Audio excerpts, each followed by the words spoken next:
Oke. Assalamualaikum warahmatullahi wabarakatuh. Kita berkumpul di sini dengan abang-abang dan saudara-saudara semua ini sekalian dari keluarga besar Ganendra Dharma Pala Cendana Genesis 98, yang mana tempat berkumpulnya, rumah besar tempat berkumpulnya mantan-mantan aktivis masyarakat. Saya mengatakan di sini aktivis masyarakat walaupun tidak menyebutkan kelompok-kelompok aktivisnya, karena kita yang merasakan dan secara langsung mengalami peristiwa 98. Di sini ada abang kita, Bang Jahedi dari FSAB, Forum Silaturahmi Anak Bangsa, salah satu pendiri FSAB. Dan di sini juga ada aktivis kita yang saat ini lagi viral, Bang Jali Pitung, yang kemarin bersama Bang Egy Sujana melakukan gugatan terhadap Presiden Jokowi. Kemudian di sini ada kawan dan abang kita juga dari aliansi Forkot 98. Tapi sepertinya udah nggak ini lagi nih. Itu dulu ya. Iya, jadi kita di sini bersatu padu untuk sesuai dengan tema mengulang refleksi 2 dekade reformasi. Sampai sejauh mana semangat reformasi itu? Apa capaian-capaian dari reformasi itu terhadap perjalanan bangsa ini? Kemudian kita juga ingin mengenang 100 tahunnya Pak Harto yang kemarin diselenggarakan di Masjid Atin pada 8 Juni 2021. Jadi disinilah akhirnya kita memiliki kesamaan pemikiran untuk menyamakan persepsi bagaimana arah bangsa ini, kemana politiknya. Karena beberapa kebijakan juga kan yang didengung-dengungkan pada era reformasi ternyata sampai saat ini ya kita bisa lihat sendiri agak berbanding, mungkin tidak memenuhi harapan dari para pahlawan reformasi kita ya, yang sudah gugur berapa kemarin kalau nggak salah 6 ya jadi demikian pembukaan dari saya. Mungkin kita langsung serahkan ke Bang Jali Pitung sebagai aktivis yang lagi viral nih. Kita serahkan dulu ini. Baik, ya. Terima kasih Bung Andi. Siap. Bung Andi ini saya kenal sebagai Sekretaris Jenderal Ganendra Dharma Pala Cendana ya. Terima kasih atas waktu yang diberikan. Selamat siang. Assalamualaikum warahmatullahi wabarakatuh. Waalaikumsalam Bang Jahedi dan Bang Rahmat selaku para aktivis. Saya menyebutnya ini ada aktivis senior dan aktivis junior ya. Bagaimana tadi yang disampaikan Bung Andi bahwa kita di sini untuk menyamakan persepsi dan frekuensi. Maka saya senang tadi dengan tidak membawa emblem-emblem, tidak membawa embel-embel ya. Jadi artinya bagaimana kita menyikapi persoalan bangsa hari ini. Kembali ke dalam tema 20 tahun refleksi reformasi. Memang secara pribadi kita harus juga menyampaikan kekecewaannya. Karena tujuan dari reformasi adalah memperbaiki beberapa orde. Sebut saja orde lama dan orde baru. Nah, saya masih ingat betul waktu itu, karena saya bukan mahasiswa, jadi saya tidak terlibat unjuk rasa. Kita semua melihat bahwa keterpurukan ekonomi pasca Menteri Keuangan Pak Bawazir saat itu 98 memang sudah diprediksi akan terjadi kemerosotan ekonomi yang sangat dahsyat pada saat itu. Siapapun presidennya memang mirip-mirip seperti sekarang ya. Cuma waktu bedanya kali ini nih hutang kita di atas 6.000 bahkan 12.000. Sementara Pak Harto masih kecil. Nah, menurut saya ini telah terjadi disorientasi reformasi. Saya ingat betul reformasi itu punya agenda khusus pada saat itu, yaitu diantaranya dulu mungkin kita ingat kasus Udin ya, kasus Marsina tentang informasi. Waktu itu belum ada internet, belum ada sebanyak medsos seperti hari ini. Nah hari ini justru lebih parah sebenarnya. Terkait dengan amanat reformasi tentang TAP MPR nomor 13 tahun 99 tentang pemberantasan korupsi, kolusi, dan nepotisme. Hari ini kita jauh cembur dalam, korupsinya berjamaah, kemudian nominal dan angkanya gila-gilaan, perakuannya juga, kalau saya orang Betawi ini bilang, ditelanjangin bener gitu, belak-belakan. Nah bahkan banyak ada upaya-upaya perlindungan itu. Sebenarnya 2019 yang lalu tanggal 20 September tepatnya, seminggu sebelum saya ditangkap oleh rejim Jokowi ini, kita sudah melakukan unjuk rasa damai tentang penolakan revisi Undang-Undang Nomor 30 tentang KPK. Karena kita sinyalir ini ada upaya pelemahan KPK dan ternyata terjawab oleh kepemimpinan Pak Firly saat ini ya. Indikasinya adalah yang pertama begitu ringannya tuntutan jaksa penuntut umum terhadap tindakan korupsi kelas kakap Joko Chandra. Itu yang pertama. Yang kedua, turunnya SP3 Samsul Nur Salim. Maka saya menyebutnya ini jangan-jangan nih undang-undang revisi ini undang-undang ijon nih. Begitu undang-undang disahkan, turun SP3 Samsul Nur Salim. Nah yang terakhir yang paling mengenaskan adalah keluarnya peraturan apa namanya itu tentang TWK ya. Apa namanya itu? Wawasan kebangsaan gitu ya, tes wawasan kebangsaan. Nah, kalau tidak salah kita dengar bahwa tes wawasan kebangsaan ini justru jauh dari nilai-nilai luhur Pancasila. Karena ada beberapa pertanyaan yang secara simplikatif disampaikan, sebut saja yang sudah populer, viral. Apakah saudara calon ASN ini memilih Al-Quran atau Pancasila? Ini menurut saya yang bertanya ini orang yang tidak tahu sejarah tentang perjalanan bangsa ini. Jangankan kita bangsa Indonesia, dunia saja tahu bagaimana perjalanan bangsa Indonesia yang dimerdekakan oleh pekik Allahu Akbar, takbir bersama para alim ulama, habaib. Tapi hari ini kita lihat di Jakarta Timur seperti apa, Habib Rizik.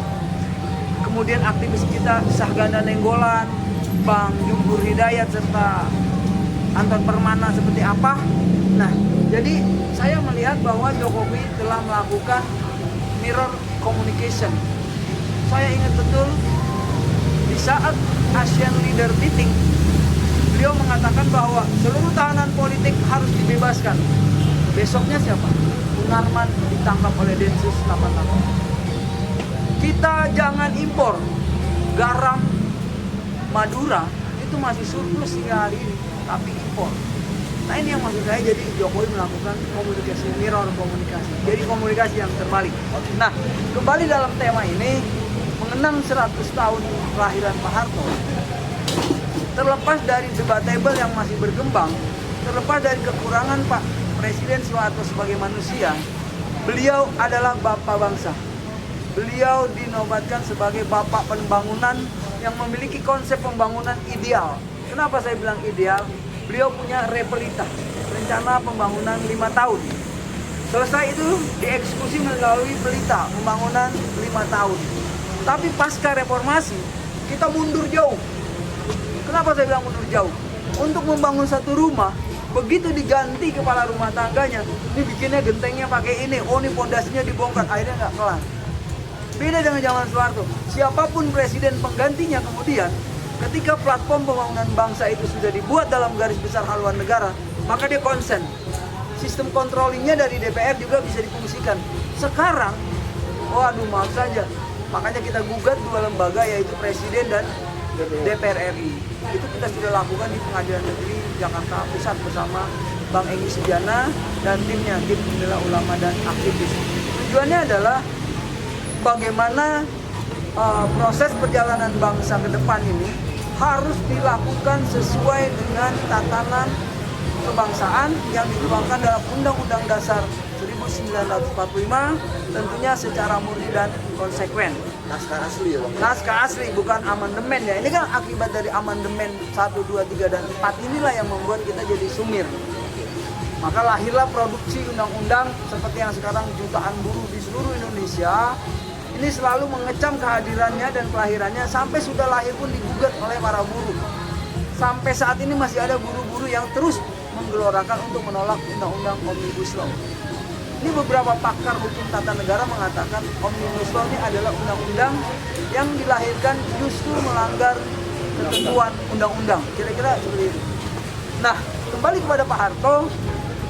Pak Harto adalah sosok pemimpin bangsa yang secara historis tidak bisa kita nafikan dan sudah dicatat oleh catatan dunia bahwa beliau adalah bapak yang anti komunis. Ya. Kita masih ingat betul bagaimana peristiwa 30 September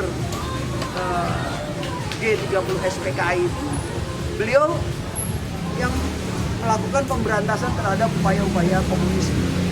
Tapi apa yang terjadi 30 tahun kemudian ditambah reformasi 20 berarti 50 kurang lebih ya. Tapi apa yang terjadi 50 tahun kemudian setelah 1965, justru saya melihat Jokowi ini telah melakukan kesalahan yang pernah terjadi 3 orde. Yang pertama adalah orde lama, di mana dulu Bung Karno juga jatuh karena ide-ide nasakomnya. Karena bangsa ini tidak mungkin disatukan antara nasionalis, agama, dan komunis. Dia tetap terpisah. Dan Pancasila, sesuai dengan Undang-Undang Dasar kita menolak itu ideologi komunisme. Nah ini hari ini, kita sering melihat di beberapa media orang pakai atribut-atribut, kaos, bahkan ada yang menyampaikan, aku bangga jadi anak PKI. Ada lagi istilah anak PKI masuk parlemen. Nah ini sebuah potret bangsa yang menurut saya kita jadi mundur dari tahun 65. Justru malah sekarang terkesan ini berkembang kembali pada posisi 65. Nah proses-proses pembiaran ini menurut saya Jokowi selaku presiden juga sudah memiliki kesalahan. Artinya ada proses pembiaran yang pernah terjadi, usulan rancangan undang-undang haluan ideologi negara, ideologi Pancasila yang ingin memeras Pancasila menjadi Ekasila dan Trisila dan Ekasila. Ini dilakukan oleh partai besar. Tapi apa yang terjadi? Katanya kita Pancasila, katanya Pak Jokowi ini Pancasilais. Jadi saya juga tidak mengerti. Kemudian itu masih mengacu kepada TAP MPR nomor 25 tahun 1966. Seluruh atribut, paham, ya, kemudian diskusi-diskusi tentang komunisme itu kan dilarang. Tapi yang terjadi apa? Yang terjadi justru terbalik. Jadi bapak-bapak kita yang sudah kakek-kakek kita ikut terjun di dalam kemerdekaan bangsa ini justru dilakukan skeptisasi, labelisasi radikalisme atau radikalisasi. Nah, ini yang justru sebenarnya sangat memprihatinkan dalam kondisi sekarang. Kalau saja Pak Harto hari ini masih ada, saya yakin beliau akan mengambil alih pemerintahan. Yakin dan menangis karena menangis maka setua apapun umurnya dia akan ambil alih pemerintahan. Karena bagaimana bangsa ini keluar dari penjajahan Belanda tahun, kemudian melawan ideologi komunisme, kembali mengembangkan Pancasila sesuai dengan Undang-Undang Dasar 1945, tapi hari ini yang terjadi pembiaran terhadap ideologi komunisme. Maka kalau ada usulan keluarga Cendana, khususnya keluarga besar Soeharto, untuk menobatkan Pak Haji Muhammad Soeharto, jenderal besar kita, Presiden Republik Indonesia kita yang kedua, saya Bang Jali Pitung selaku anak Betawi salah satu orang yang mendukung untuk Pak Harto dinobatkan sebagai pahlawan. Ya. Baik, terima kasih Bang Jali. Mungkin itu saja yang bisa saya sampaikan dalam diskusi yang singkat ini. Karena kita mau bahas banyak juga mungkin waktunya sangat tidak mungkin ya. Nah ini memang teman-teman akan kita bikin berseri Bang Jali. Oh gitu ya? Ya, kita bikin berseri agar pemikiran segenap anak bangsa ini, apapun dari komponen dan elemennya, itu bisa tertuang dan terakomodir dengan baik. Sebagai usulan mungkin kan, dan kritikan pada pemerintahan. bukan untuk mencela presiden atau pemerintah, tapi setidaknya bisa memberikan kontribusi pemikiran dalam menjalankan pemerintahan yang baik dan benar. Gitu. Kontrol sosial Kontrol sosial. Baik, terima kasih Bang Jali. Untuk kali ini kita oh gitu, baik. Ada usulan katanya kawan-kawan. Jadi 98. Iya. Kita dari 98 dulu katanya. Baik, kami persilakan waktu dan tempat Bang Rahmat dari Forkop ya dulu ya, untuk menyampaikan pandangan terkait tentang apalagi ini refleksi dua dekade reformasi 98 hingga saat ini. Apakah sudah tercapai tujuan dan semangat agenda reformasinya atau belum, atau seperti apa kondisi saat ini? Baik, silakan Bang Rahmat. Oke, terima kasih kepada Sekjen BDC atas waktu dan tempatnya. Izin para senior, Bang Jali, para tamu undangan, Bang Jali. Langsung saja mengenai refleksi 2 dekade reformasi dan jejak langkah Jenderal Besar almarhum Presiden Soeharto. Sudah 100 tahun beliau meninggalkan kita semua. Kalau boleh, sebelum dimulai, minta keikhlasannya untuk membacakan Al-Fatihah untuk beliau. Al-Fatihah dimulai.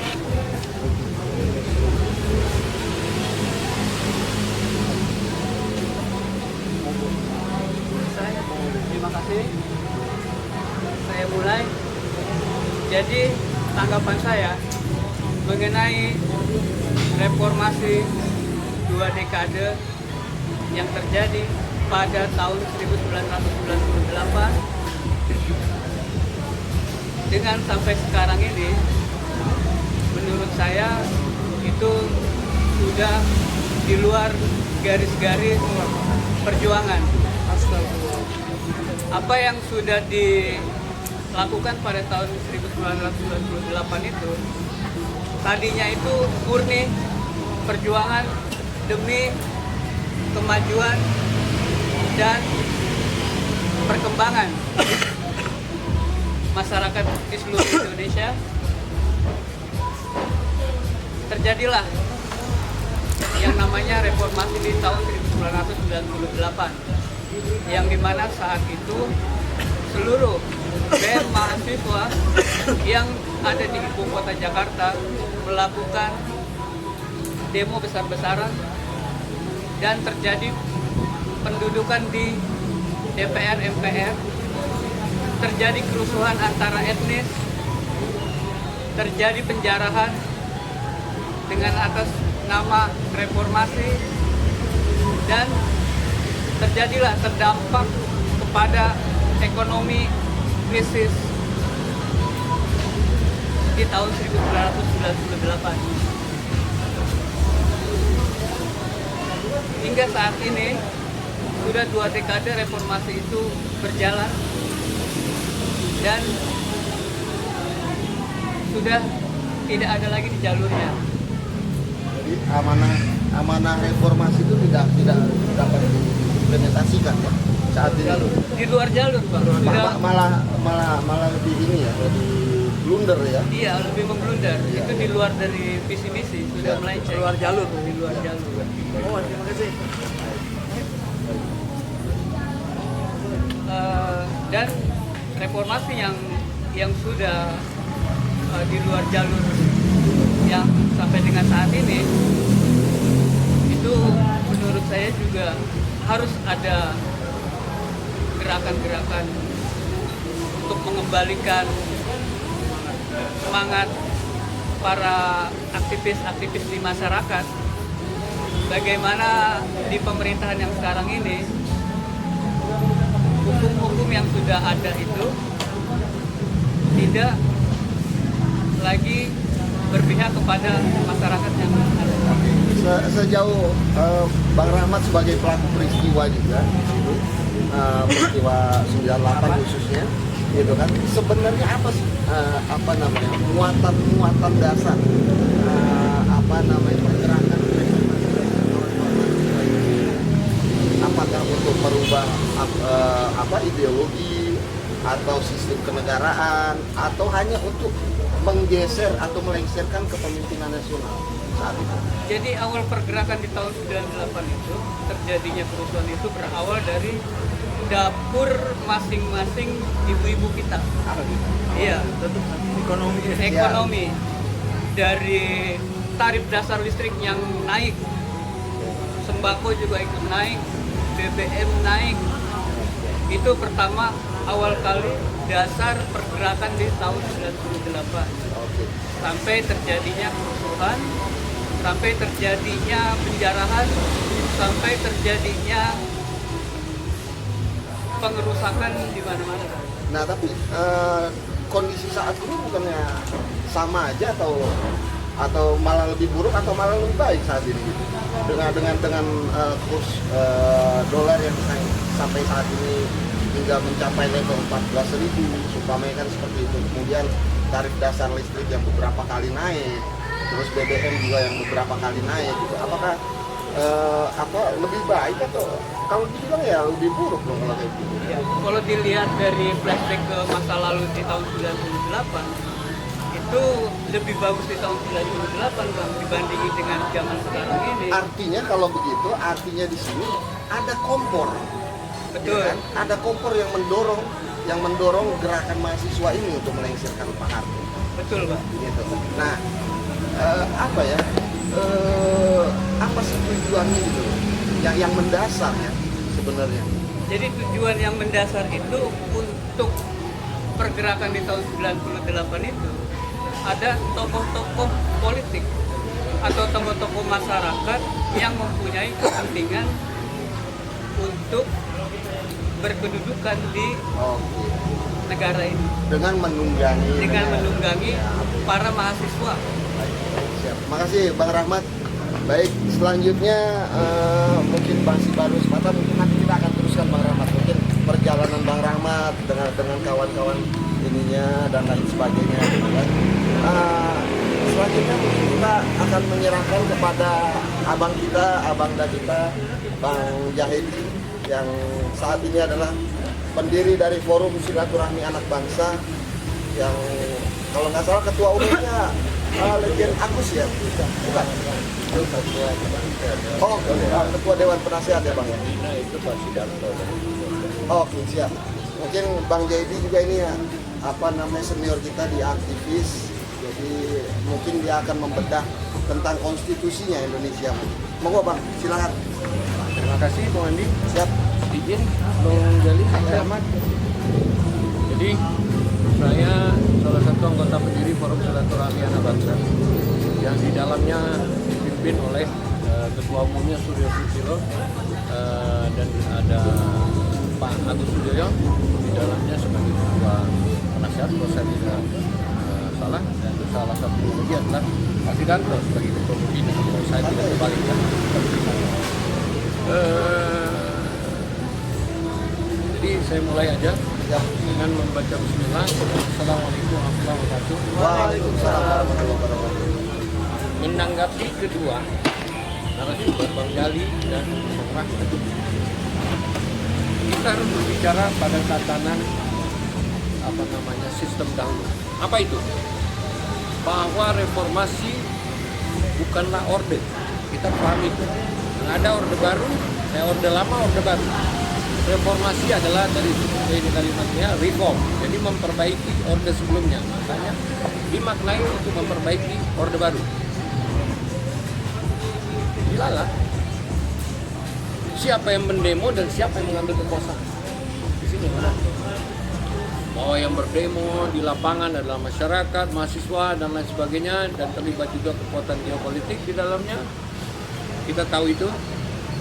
Tapi pada saat itu ada 4 orang tokoh nasional sebagai tokoh reformasi, yaitu Gus Dur, Amin Rais, Mbak Megawati, dan satu lagi adalah Sri Sultan Hamengkubuwono.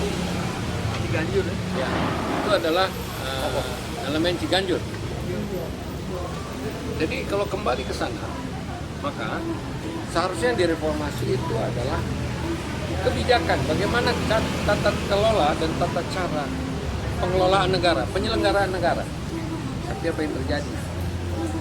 Merubah konsep kenegaraan Republik Indonesia dengan merubah Undang-Undang Dasar 45. Menjadi Undang-Undang Dasar Negara Republik Indonesia tahun 1945 yang isinya luar biasa. Sebentar Bang Jadi, artinya berarti pemerintahan saat ini kan kalau yang kita dulu pelajari dan dari sekolah itu adalah sistem demokrasi Pancasila kan? Ya. Ya. Artinya berarti kalau saat ini Demokrasi sistem liberal. demokrasi murni ya? Liberal. Atau liberal? Oh, siap. Kita juga jangan lupa di dalam perjalanan Republik Indonesia ini ada selain komunisme yang sekarang sudah OTB, itu ada organisasi lain yang namanya OTB, yang namanya itu sekularisme, orang-orang sekuler yang akan mensekulerkan Republik Indonesia. Dia juga OTB.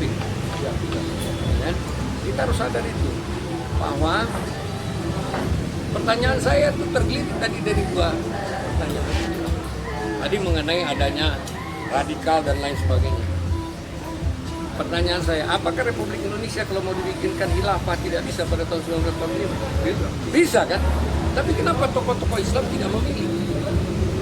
Ya kan? Artinya bahwa kita mau bernasib, sepenanggungan dan mengikuti jamaah yang lebih besar. Ya kan? Sesuai butir-butir Pancasila berarti. Akhirnya menjadi, nah ini kembali lagi Pancasila. Pancasila itu digali oleh Bung Karno kapan? Ya. Apakah karena baca?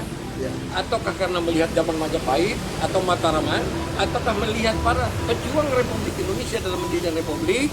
Ya, dia mengesampingkan hal-hal yang perbedaan, tapi menggunakan Pancasila. Pancasila redaksinya adalah sila pertama adalah ketuhanan Yang Maha Esa, itu redaksi dari orang-orang beriman. Siapapun orang yang beragama apapun dia mengatakan dia beriman, itulah dia masuk Pancasila. Ya. Pancasila. Ini agak menggelitik juga nih artinya nih. Apa itu? Jadi ini kan ada perdebatan juga tentang tanggal lahir Pancasila. Kalau sekarang itulah, tadi kan sudah terlihat. Ya, Kemana Bung Karno melihat? Jangan salah, tanggal 1 Juni itu bahwa Supomo juga berbicara mengenai Pancasila. Betul. Muhammad Yamin juga berbicara mengenai Pancasila. Ya kan? Nah, perdebatan itu sekarang kita mau bicara sebagai apa? Republik Indonesia atau para pendiri Republik? Kalau bicara sebagai bangsa Indonesia dalam Republik Indonesia 17 Agustus 45, maka hari kelahiran Pancasila adalah hari kelahiran yang wajib kita pahami dan kita gunakan adalah ditentukan 18 Agustus. Ya, gitu. Tapi kalau kita mau bicara sejarah bisa saja 1 Juni. Tapi sebagai anak bangsa, maka saya mengatakan dilekatkannya pada diri saya, ya kan? Dan saya wajib mengikuti tanggal 18 Agustus. Oke. Nah ini masih dulu ya. Baik. Kemudian kita berbicara mengenai yang namanya sila kedua, manusia yang adil dan beradab. Bahwa tidak ada orang beriman yang nggak memiliki rasa nilai-nilai adil, keadilan, menjunjung tinggi adab, ya kan?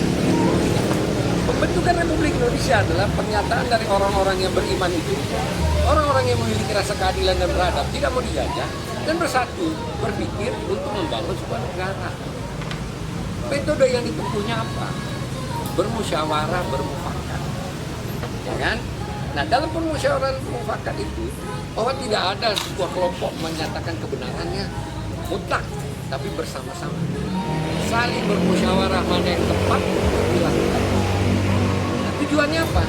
Sebenarnya tujuannya cuma satu, keadilan sosial bagi seluruh rakyat Indonesia. Itu adalah frame besarnya.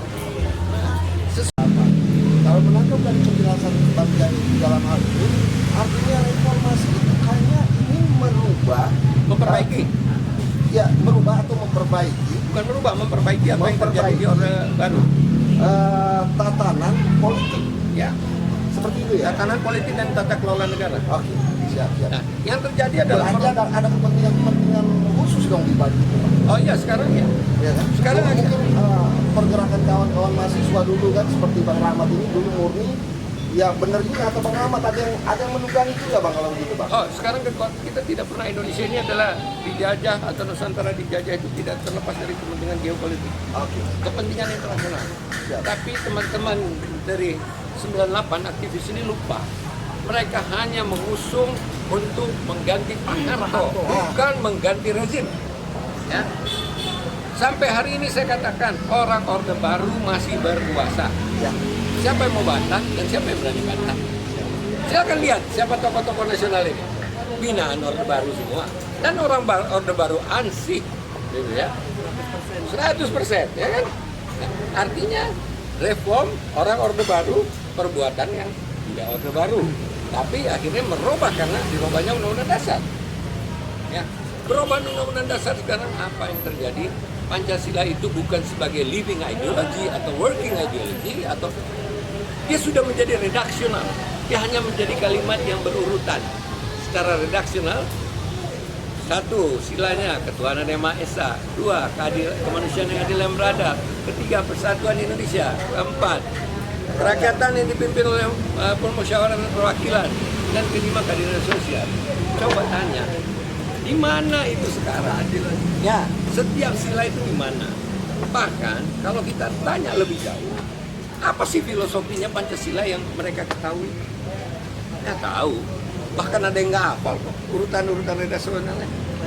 Berarti dalam hal ini sebenarnya program pendidikan Pak Harto melalui P4, terus sebelumnya PNP, yang kemudian naik menjadi P4 dan Lemhanas terus ya, itu sudah sebenarnya udah pendidikan dasar yang baru yang harus dapat dijalankan dong Pak. Tidak perlu dijalankan. Saya sebenarnya ingin menjawab itu di terakhir. Kenapa? Oh gitu, siap. Ya, Jadi kita lihat dulu kan semuanya itu frame ini kemana larinya. Sesudah larinya kita akan kembali refleksi. Siap. Ya kan? Siap. Nah sekarang dibikin BPIP. Kemudian di dalam Undang-Undang Dasar Negara Republik Indonesia tahun 1945 itu Dewan Pertimbangan Agung hilang. Pasalnya ada, isinya nggak ada. Yang ada dinaikkan jadi One Team Press. Apakah itu sama? Serupa tapi tak sama. Kembali lagi tadi mengenai Pancasila adanya BP7, kemudian sekarang jadi BPIP. Akhirnya saya harus mengatakan bahwa ada kebencian atau penolakan terhadap apa yang dilakukan Orde Baru sebelumnya, bahwa itu salah. Dan pada kenyataannya tidak seperti itu seharusnya. Harusnya kan direform. BP7 itu direform jadi apa? Ya kan? Kemudian garis besar haluan negara, itu semua negara tuh seharusnya memilikinya. Kenapa? Garis besar pembangunan kan selalu dalam pemerintahan itu berganti siklus 5 tahun sekali. Bagaimana kita tahu bahwa sebuah pembangunan akan sustain, akan berkelanjutan kalau tidak ada rencana jangka panjang, jangka pendek dan menengah? Hilang gitu semua. Sekarang yang selama Orde Baru, bahkan Orde Lama, bangsa Indonesia itu bangsa yang memiliki identitas. Hari ini adalah bangsa yang tidak punya identitas. Identitasnya adalah uang. Berapa kaya Anda tuh? Berapa hebatnya mobil Anda? Padahal sekarang ada namanya leasing. Anda cukup bayar DP dengan berapa bulan dan bisa ambil mobil apa aja. Seakan-akan Anda hebat, karena nggak ada kosong. Ya, ini baloning semuanya. Ya. Jadi kita harus sadar posisi hari ini adalah, mohon maaf nih, 98. Anda hanya dipermanfaatkan oleh kepentingan lain untuk menghancurkan Indonesia. Tadi di sini ada beberapa komprador, ya. Kenapa? Mereka seakan-akan orang hebat, terkenal, tapi menjual bangsa ini. Pertanyaan sekarang ya, ini agak sensitif. Apakah saya takut dengan kedatangannya pekerja-pekerja Tiongkok? Saya bilang takut. Tapi yang paling menakutkan saya adalah perpecahan di antara anak bangsa. Karena kalau pecah, kita akan disembelih seperti, bukan seperti sembelih korban, kambing, sembelih, enggak, seperti sate, daging-daging dicacah kecil-kecil, dijadikan sate gitu. Jadi kita tidak ada pengawalan apa-apa. Saya berterima kasih dengan Bung Adi, mengundang saya kemarin. Sekarang kita harus mengakui bahwa perbuatan Pak Harto tidak semuanya benar. Tapi beliau meletakkan fondasi-fondasi cara membangun secara baik dan benar. Kita harus sadari itu. Kita harus akui. Sebagai manusia, sebagai laki-laki, kita harus gentle. Ya, tidak. Sekarang kalau mau ditanya, apakah dulu tidak ada pergesekan di antara politik-politik dengan terhadap tokoh-tokoh sekarang? Ada. Tapi siapa yang memberikan utusan beberapa jenderal untuk mendampingi mereka? Pak Harto. Ya, jadi ada hal-hal yang tersembunyi yang sekarang dilupakan orang. Pendekatan-pendekatan Oh, lain. persuasif ya. Oh, persuasif. Beliau tuh gini ya. Kalau ditanya kepada saya, apakah Pak Harto itu jahat? Saya bilang enggak. Apakah Pak Harto semua dalam tindakan Orde Baru? Enggak. Tapi seorang Pak Harto seorang leader. Anak buahnya berbuat salah dan sudah terlanjur, beliau mengambil tanggung jawab. Ya, banyak hal yang kita lihat. Keributan sudah, semua tanggung jawab saya. Padahal beliau nggak tahu tadi. Demi apa? Penangan. Tapi sekarang kan tidak ada yang mau bertanggung jawab. Semuanya melempar kesalahan kepada yang lain. Ini terjadi di antara penyelenggara pemerintah, di antara partai politik. Kita hanya nonton di. Sekarang apa yang kita harus perbaiki sekarang? Ya. Jadi tadi saya balik kepada sistem pemilu. Tadi proporsional district. Jadi kalau ada 7 orang, 7 kursi, partai yang besar, maka 1 itu calon utama, yang kedua, ketiga, yang kedua oke lah masih, yang ketiga, keempatnya, dan seterusnya itu vote getter sesungguhnya. Kita lihat di DPR kualitas manusianya bagaimana. Beda sama yang dulu ya, Bang ya. Nah, beda kan? Iya. Jelas, vote getter. Yang nomor urut. Gitu. Iya. Tapi sekarang sistem ini kan kita perbaiki. Apakah ada jalan? Ada. Sekarang mari dulu kita bersama-sama untuk mencerahkan diri kita masing-masing bahwa rakyat Indonesia harus mempelajari Undang-Undang Dasar yang asli maupun yang perubahan supaya memahami apa yang dibicarakan teman-teman lain ya. Artinya begini Bang, saya teringat dulu Bang. Lagi kita masih muda, kita ikut ormas gitu kan. Ormas besar itu dimintakan pendapatnya dalam setiap kebijakan pemerintah sebelum diputuskan kebijakan itu kan. Kalau sekarang sepertinya nggak ada Bang. Jadi ormas dan para kelompok-kelompok ini hanya menjalankan perintah. Nah kan ini kan kembali perbedaan dalam Undang-Undang Dasar yang asli dan perubahan ya. Kalau Undang-Undang yang asli itu mengikut sertakan publik ya. Jadi bahwa kebijakan dan mereka menyadari bahwa ada keterbatasan kemampuan. Kalau sekarang Undang-Undang Dasar yang baru jelas menyatakan siapa yang menjadi apa, dia yang berwenang. Apakah dia mempunyai latar belakang mumpuni atau tidak, nggak ada urusan. Putusan mereka adalah yang berlaku. Kita dihadapkan kepada hal-hal seperti ini. Jadi mari kita memulai sekarang. Ya. Adalah sesuatu yang aneh. Hari ini kita sering dengar bahwa calon presiden 2024 sudah digadang-gadang. Ya. Ini masih baru 2 tahun pemerintahan ini berjalan. Seharusnya kan, mari kita berbicara juga masyarakat untuk mencari jalan. Apa sih yang kita ingin perbaiki? Ya, dengan mempelajari Undang-Undang Dasar yang asli, maupun yang perubahan. Kemudian kita lihat perbedaan-perbedaannya. Kemudian kita bisa masuk di mana. Karena begitu kita menyerahkan suara kita nih, suara terpilih menjadi siapa yang terpilih menjadi anggota legislatif, siapa yang terpilih menjadi pimpinan politik ya seperti bupati dan wali kota, kita itu semua menjadi pembagi ada selesai urusannya. Dan suara kita itu dipakai berulang-ulang. Misalnya anggota DPRD tingkat 2, tingkat 1 menentukan calon bupati, dilihat kursinya. Padahal itu sudah dipakai habis suaranya. Kenapa dipakai ulang-ulang terus? Maka menjadi threshold kan? Threshold ini membatasi orang-orang memiliki kemampuan untuk bisa muncul. Jadi mari kita lihat semua secara besar, ya. Baru kita detailkan. Kemudian di mana baiknya Orde Baru, di mana yang baiknya reformasi. Baru kemudian kita memperbaiki. Kalau tidak, kita harus tetap menyadari bahwa kita tidak bisa menyerahkan kekuasaan secara mutlak. Terima kasih. Oke.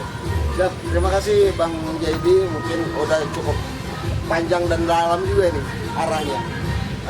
Di akhir ini kita sesi terakhir aja ya. Karena ini kita akan bikin berbincang ya, Bang Jaidi, dan berkesinambungan. Mungkin akan dibuat masuk sama kawan-kawan media kita nanti. Kita masukkan di agenda kita.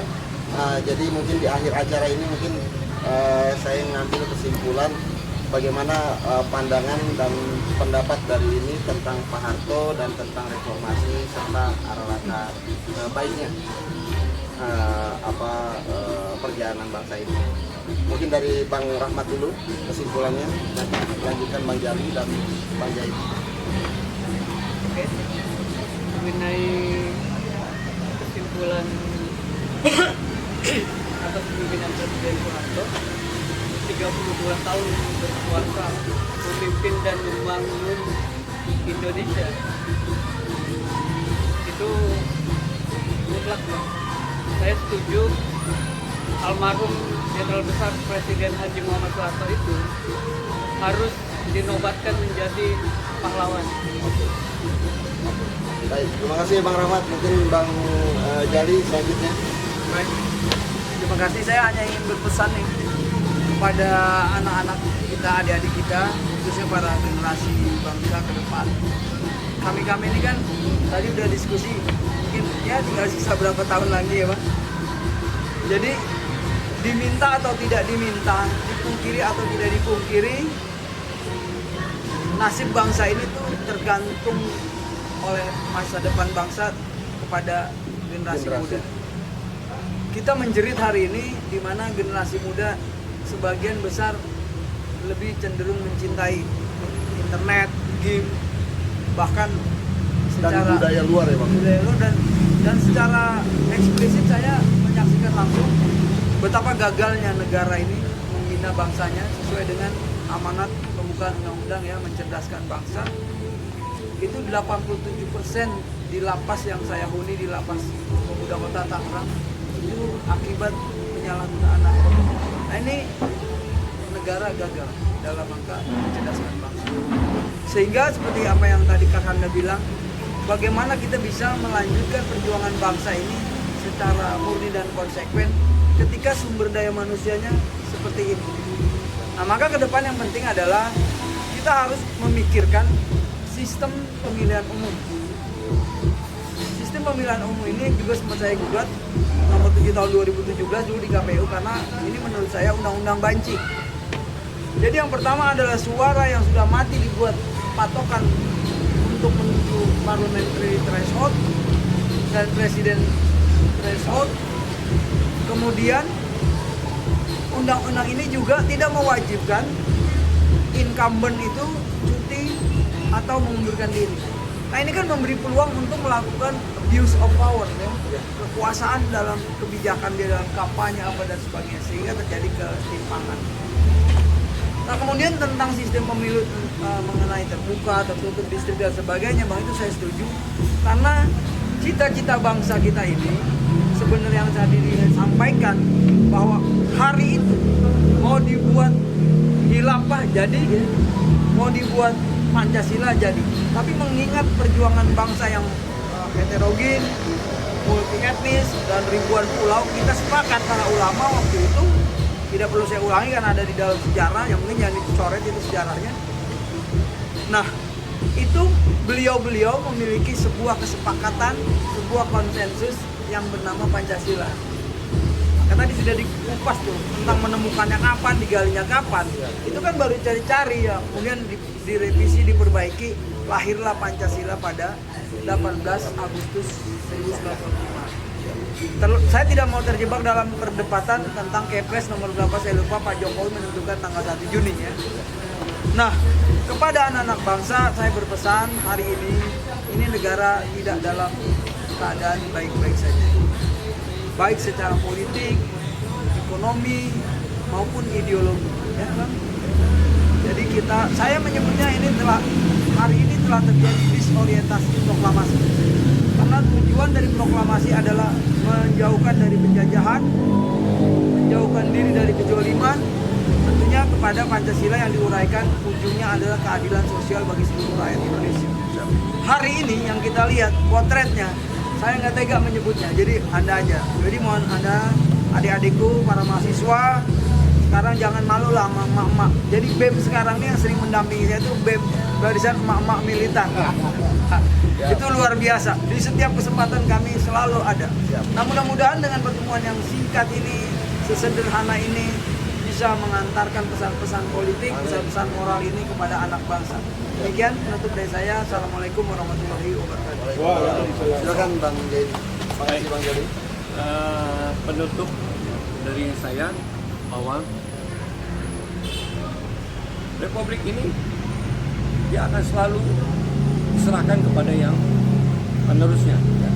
Kami ini juga bagian dari penerus sebenarnya, tapi sekarang sudah akan melepaskan kepada generasi yang akan datang.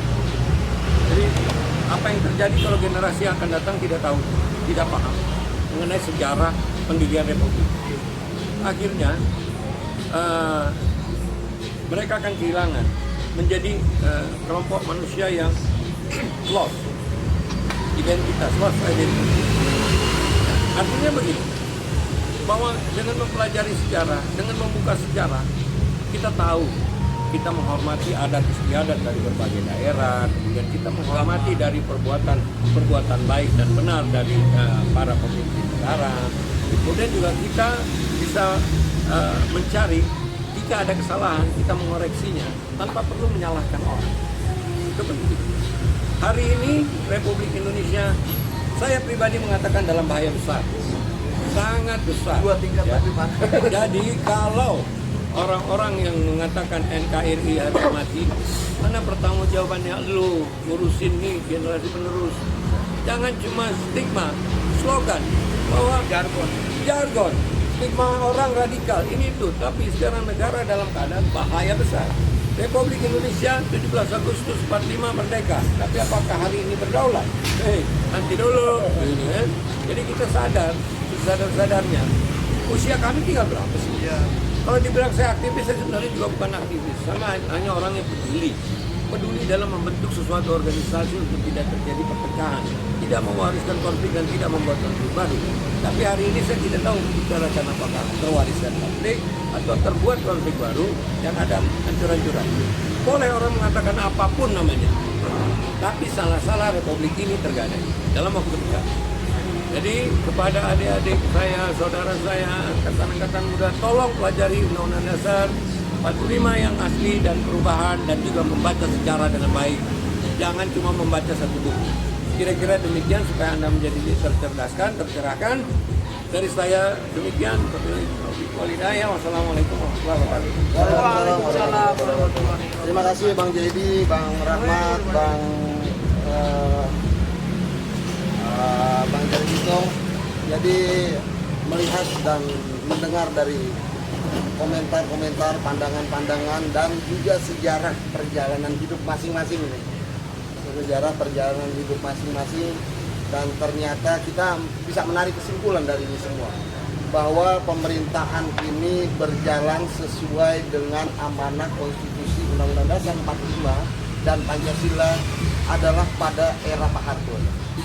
Seperti itu ya. Terlepas pro dan kontra tentang kebijakannya Pak Harto maupun rezimnya saat itu, tapi yang jelas amanah konstitusi itu dijalankan dengan sebaik-baiknya oleh Pak Harto. Jadi mungkin kita juga sepakat bahwa Pak Harto patut menjadi pahlawan nasional Indonesia. Baik, wabillahi taufiq wal hidayah. Pertemuan kali ini refleksi dekade reformasi 98 dan jejak langkah Soeharto kami akhiri sampai saat ini, dan dengan harapan diskusi lain. Ada diskusi lain. Diskusi lainnya, diskusi ini tidak hanya sampai di sini aja. Diskusi ini tidak sampai di sini aja, tapi akan berlanjut, berkembang terus secara masif untuk membangun pola pikir konseptual yang kepada generasi selanjutnya. Akhirul kalam mungkin bisa dilanjutkan dengan doa bersama untuk Pak Harto dari Pak Ustadz. Dari sini aja Pak Ustadz. Silakan Pak Ustadz. Baik-baik. Ya, baca doa. Kalian baca doa. Baca doa khusus. Haul Waalaikumsalam warahmatullahi wabarakatuh. Waalaikumsalam warahmatullahi wabarakatuh. Terima kasih kepada Bapak Sekjen, Pak Andi, selaku Sekjen GDC, dan saya bangga kepada para narasumber semua, Bang Jayadi, Bang Jayadi, Bang Rahmat. Alhamdulillah, meskipun singkat pertemuan kita hari ini, tapi kita dapat memberikan suatu makna kepada kami semua di sini. Yang intinya berkumpulnya kita di sini adalah untuk mengingat jejak langkah Jenderal Besar Bapak Haji Muhammad Soeharto. Mau tidak mau kita harus mengakui bahwa beliau itu perjuangannya, jasanya sangat besar untuk negara kita. seluruh bangsa Indonesia. Dan beliau pantas tadi dikatakan oleh Bang Adi dan para narasumber, beliau pantas kita nobatkan sebagai Bapak Pembangunan dan Pahlawan Nasional. Oleh karena itu marilah sama-sama sebagai penutup kita doakan semoga Bapak Haji Muhammad Soeharto arwahnya diterima oleh Allah Subhanahu wa taala, diampunkan segala dosa-dosanya, dan kemudian keluarganya diberikan kesabaran, dan kita semua sebagai pecinta dari almarhum akan dapat terus memperjuangkan apa yang menjadi cita-cita generasi bangsa kita ini. Sebelumnya kita doakan, kita baca Al-Fatihah sekali lagi untuk almarhum. Al-Fatihah. Alhamdulillahirabbil alamin. Iyyaka na'budu wa iyyaka nasta'in. Shiratal ladzina an'amta 'alaihim. Bismillahirrahmanirrahim. Alhamdulillahirabbil alamin. Allahumma shalli wa sallim ala sayyidina Muhammad wa ala ali Muhammad. Allahumma ighfir lahu warhamhu wa'afihi wa'fu anhu. Allahumma ij'al quburahu rawdatan min riyadil jannah wa la taj'al quburahu rawdatan min riyadin nar. Allahumma ighfir lahu warhamhu wa'afihi wa'fu anhu. Allahumma ij'al quburahu rawdatan min riyadil jannah wa la taj'al quburahu rawdatan min riyadin nar. Rabbana atina حسنة وفي الآخرة حسنة وقنا عذاب النار.